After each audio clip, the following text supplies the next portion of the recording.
ทางแขวงไซสมบูรณ์โดยบุญก็ว่าหวังว่าขึ้นมารอบหน้าทางบุญขึ้นมารอบหน้าก็สิมีข่าวดีมาแจ้งน้อง โดย ปั๊บเราบุญวางอันนั้นเนาะ โดย แต่ก็สมความมุ่งมั่นปรารถนาสมความหวังดังใจที่ทางเราได้วางไว้กับน้องป๊อป เอาแม่นบ่ เออ เอาแม่นเลยลิติ แม่น เอาฝนก็เริ่มตกมาแล้วเด้นี่ บ่เป็นหยังอีกบ่โดนก็สิได้เป็นห่มเป็นเงา โดย กำบังฝนกำบังแดดให้เจ้าแล้ว โดย ก็คือมีทางพ่อบุญชู โดยเอา ผู้ที่ คอยซื้อซอยเรือปานนั้นนี่เห็นมันบ่ แม่น โดยคอยจื้อได้ แม่นที่เคยงบปรับดินปรับดอนให้เจ้านั่นแหละ โดย เนาะเพิ่นก็ฝากเงินมาให้กับบุญแล้ว โดย งบแผ่นอะลูซิ่งหรือว่าเป็นหลังคาที่ปิดบังเป็นโฮมเป็นเงาให้เจ้านั่นแหละเนาะทางพ่อบุญชูเพิ่นซอยเจ้าอีก โดย มาเติมเด้อ โดยใจเด้อ โดยดีใจนะแม่ลาพี่น้องเนาะดีใจกับน้องป๊อปแล้วก็ขอเบิ่งคุณของมุกกับใจทางพ่อบุญชูหลายๆเนาะที่ให้ทางบุญเป็นสะพานบุญให้แล้วก็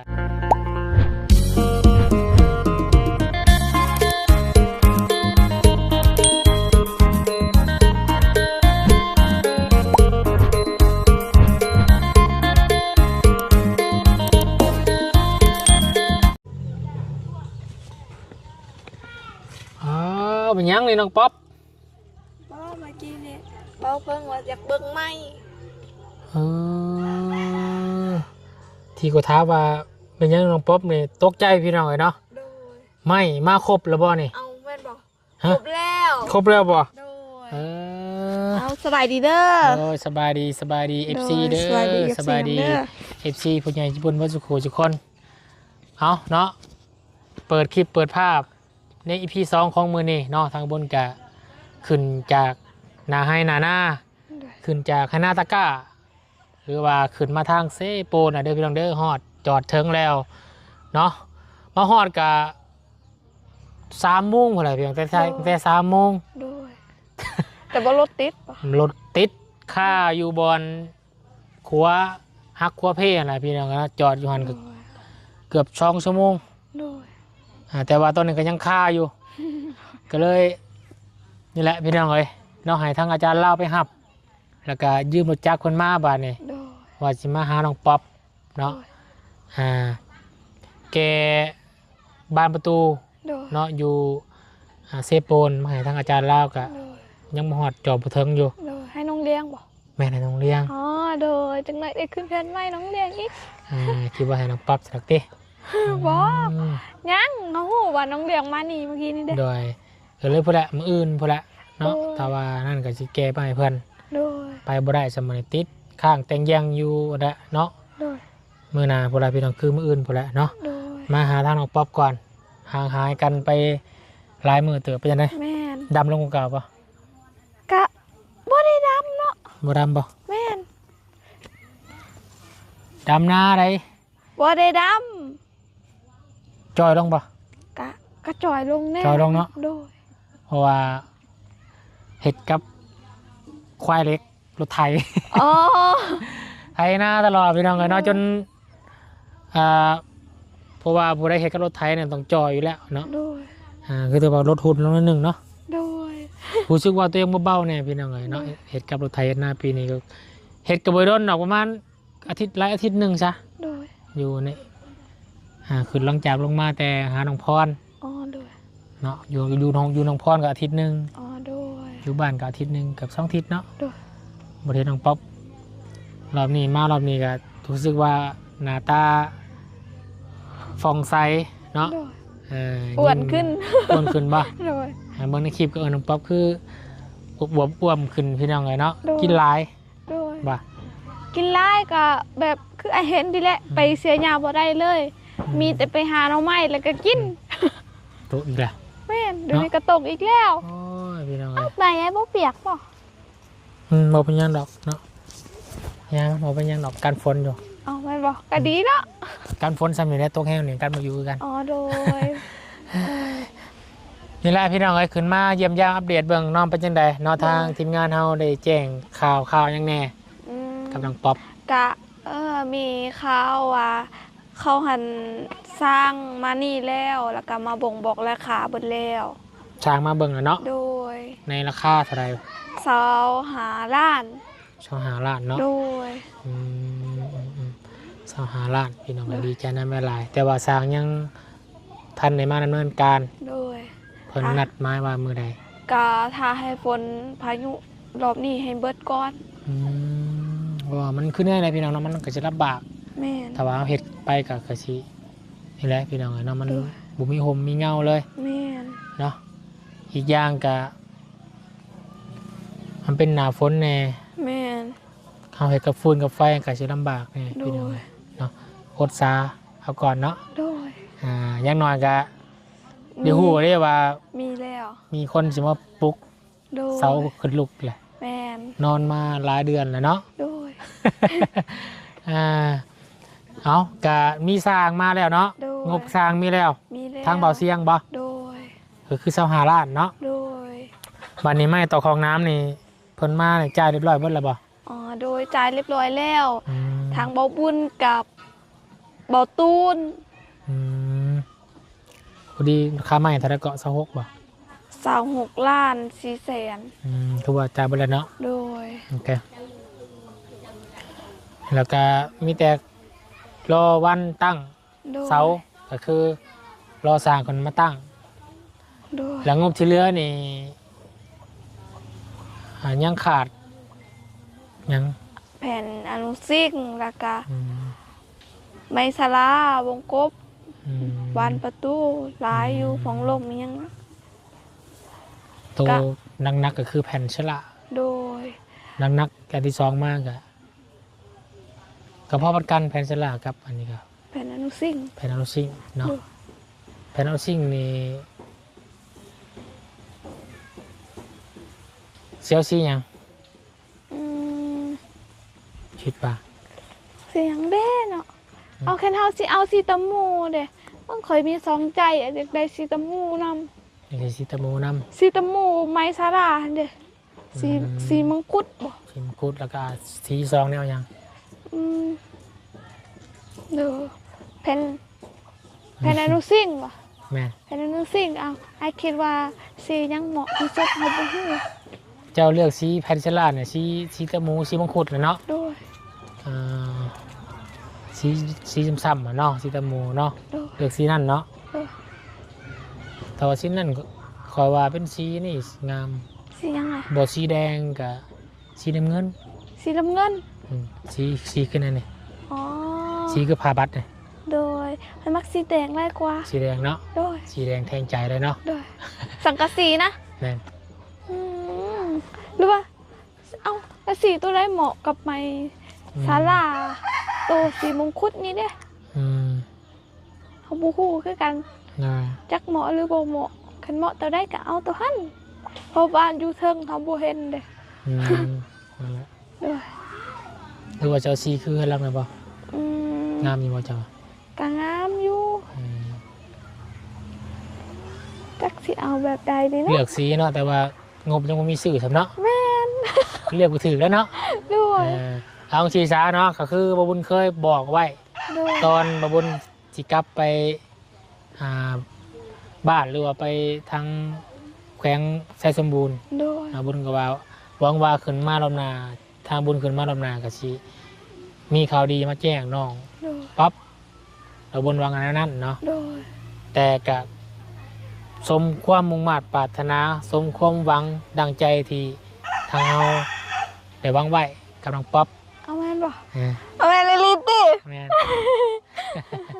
เอาฝนก็เริ่มตกมาแล้วเด้นี่ ผมเป็นหยังอีกบุรุษก็จะได้เป็นห่มเป็นเงา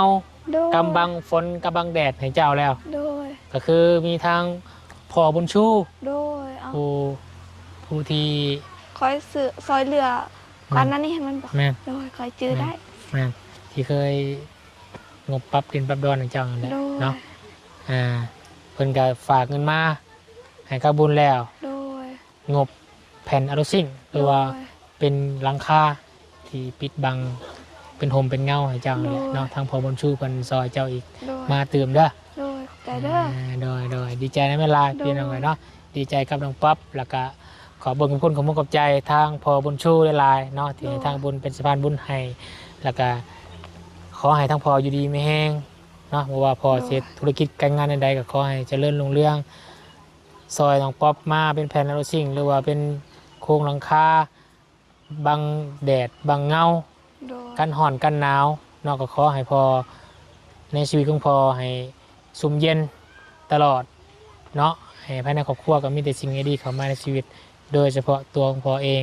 ให้สุขภาพร่างกายที่แข็งแรงเด้อพอเด้อซอยทางน้องป๊อปเข้ามาเนาะอยู่ดีไม่แห้งพอเอ้ยเนาะ โดย เอาจะน้อยจะให้น้องป๊อปเพิ่นขอบุญคุณของมุกกับใจก่อนเบิ่งโทรศัพท์ก่อน โอ้ยไก่ เดี๋ยวปิดก่อนเด้อ ปิดรถ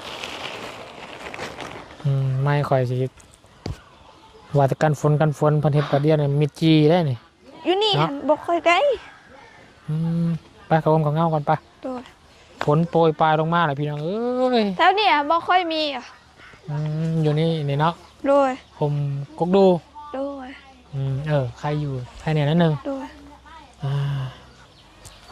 เขามาห่มมาเงาก่อนพี่น้องเลย โดย หมูยังมาฝากมาต้อน โดยขอบใจเด้อ ขนมไว้ให้น้องเด้อ โดย มีแต่ข่าวดีนี่แหละมาแจ้งน้องป๊อปกัน โดย เนาะมีแต่ว่าเหลือแต่แผ่นชลา โด เนาะ ย เพื่อนนี่สิเฮ็ดแบบใดก็ ทรงโมเดลคือเจดีย์คือกัน แต่ว่าสิปิดบ่ โดย ปิดมีแต่เฮ็ดผนังออกมาแล้วก็ประตูอยู่นี้ โดย เนาะปิดออกหมดเลย แบบเห็นบอกเขื่อนเจดีย์หันบอลนี่สีน้อยนิดนึงกันบอกแล้วก็ยังมีบอลทางบันไดขึ้นนะเด็สีจงน้อยนึง ก็คือคันจะขึ้นมาคันได้เนาะ โดย มีบอลนี่ยืน โดย ประตูอยู่นี้ โดย เปิดประตูเข้าไปเลยในห้องเลย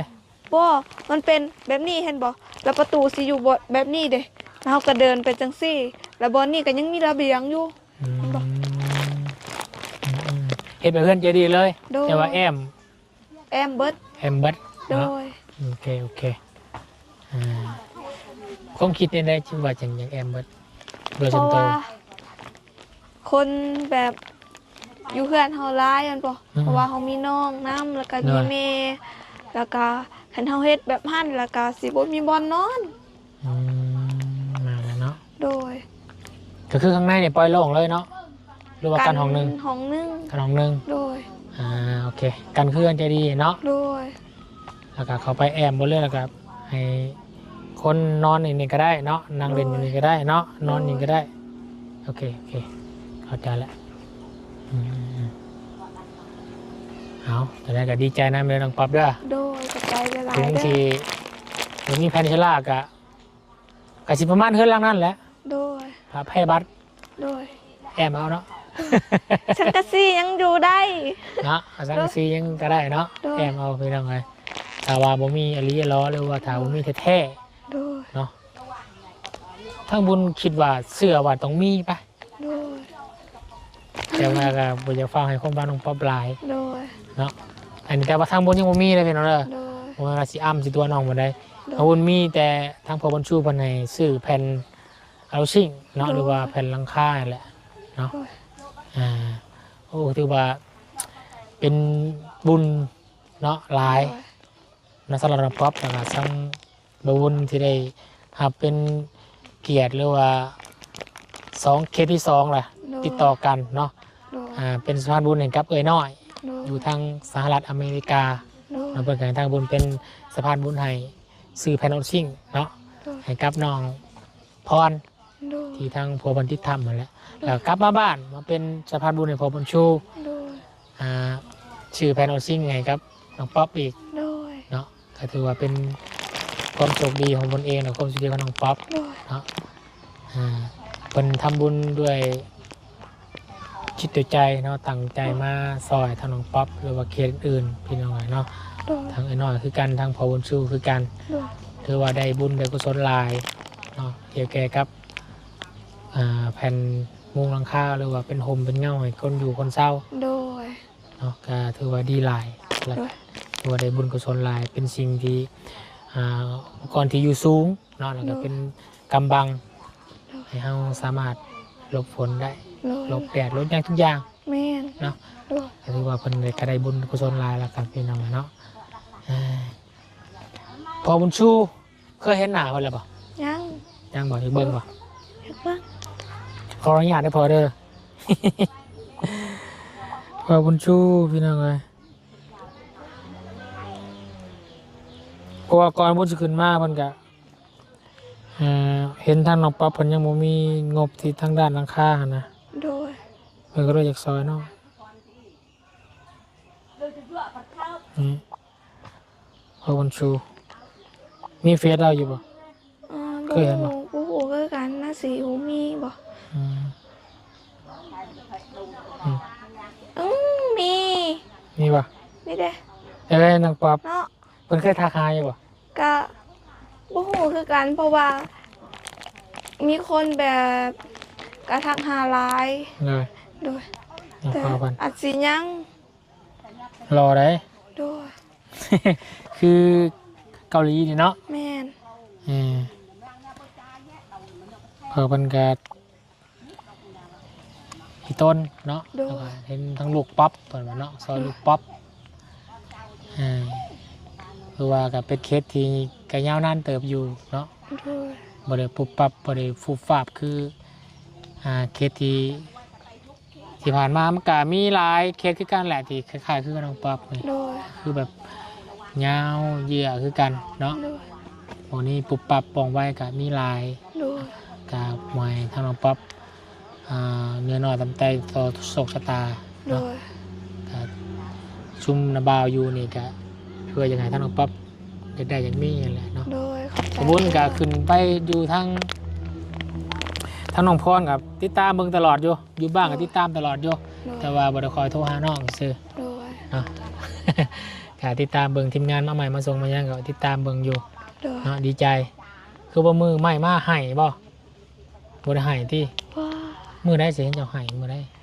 กะมือไม้มาหั่นแหละ แบบคนหลายบอกแล้วเขากะแบบ อืม แบบเขาดีใจแห้งและอยากให้เลย อืม แต่ว่าเขาบ่ฮู้จักเป็นหยังแบบสิอายกล้องเนี่ย อืมแต่ว่าความรู้สึกที่ว่า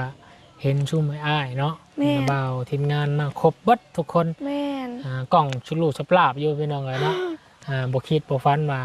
ทางทีมงานเพิ่นสิมาเบิ่งมาแย่งแบบนี้เนาะ แม่น เข้าใจความรู้สึกนั้นอยู่พี่น้องเลยเนาะ แบบเต็มเลยจะอายเข้ามา แบบเพิ่นเอาใจใส่ โดย เนาะต่อเวียกงานแล้วก็เอาใจใส่ต่อครอบครัวน้องป๊อป โดย ก็ถือว่าเป็นบุญกุศลหลาย แม่น จังไดก็ติดตามเบิ่งนํกันเนาะทางเฮาก็เพิ่นมารอบนี้ก็อยากนี่แหละเนาะ โดย ต้องมาเบิ่งทางน้องป๊อปเนาะ โดย เพราะเป็นเคสที่ทางผู้ใหญ่เพิ่นกำลังเบิ่งกำลังแย่งอยู่แหละเนาะทางพ่อบุญชูเพิ่นก็เชียร์อยู่เนาะ โดย เอาใจใส่เอาใจสวย โดย เอาใจใส่ทางน้องป๊อปอยู่ โดย